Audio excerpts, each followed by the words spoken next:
Байкоо жүргүзүп башталганда 8-тен бери где-то 9-га жетпеген убакыт саатта көп эле баягы оборудование, биометрикалык оборудование өзүнүн калыбына келбей баштаганга аябай кыйынчылык болуп калды да. Бирок ошол эле убакта баягы техникалык поддержка жагынан баарын түздөп анан кийин башталды ошол процесстер. Ошол бир кыйынчылык болуп калды. Ошол эле убакта шайлоо тизмесинин кээ бирки адамдар өзүн таба албай атышат.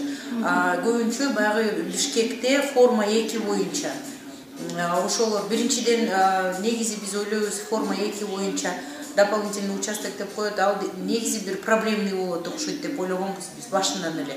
Азыр деле көрүп атабыз, шайлоо участоктарында аябай көп очередь болуп атат. Элде тыгын болуп, анан кийин көп шайлоо 1-2 шайлоо участкасы негизи техникалык эмесине жатпайт да. Кире бериш бир жактан, чыгыш дагы ошол жактан аябай кыйын болуп атат да процедурасы, условиялары. И азыркы убакта биз баягы асуу боюнча маалымат алып атабыз.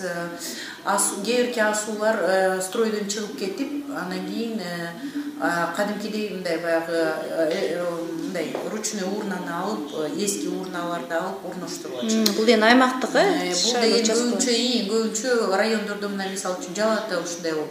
Анан кийин кайра эле урна иштеп калса, кайра ошол жака төгүп, иши кылып бюллетендерди ушинтип атканына биздин оюбузча бул бүт процесстин нарушениясын. Ошол биздин өкүлдөрүбүз акттарды түзүп, анан кийин территориалдык комиссияларга акттарды берип, анан кийин жокко чыгарганга биз эме кылабыз. Анткени бул деген өзү шайлоо комиссиянын мүчөлөрү так жакшы процедураларды билишпей эле ушинтип өздөрү ушундай процесске эме болуп атат. Ушул убакка чейин ушул биздин укугубуз бузулду, мыйзам бузуу болуп атат деген бир канча арыз түштү сиздерге? Бизге ооз-эки арыз телефондор менен көп түшүп атат. Аябай эле звонить этип бизге ушундай нааразычылыгын айтып атышат.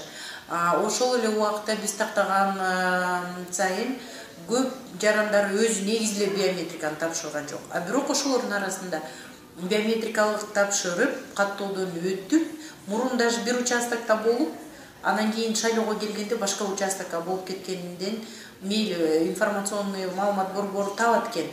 Бирок ошол эле участоктон баш тартып кетип атышпайбы биздин шайлоочулар? Ошол эң жаман көйгөй болуп атат деп ойлойбуз. Бирок бир партия, эки партияга аябай көп нааразычылык түшүп атат биздин байкоочулардан. Угуп атышат, жаныбызда отуруп эле ошол подкупка өздөрү мүмкүнчүлүк түзүп берип атышат деген сөз. Кайсы партиялар? Аны айта албайбыз азыр.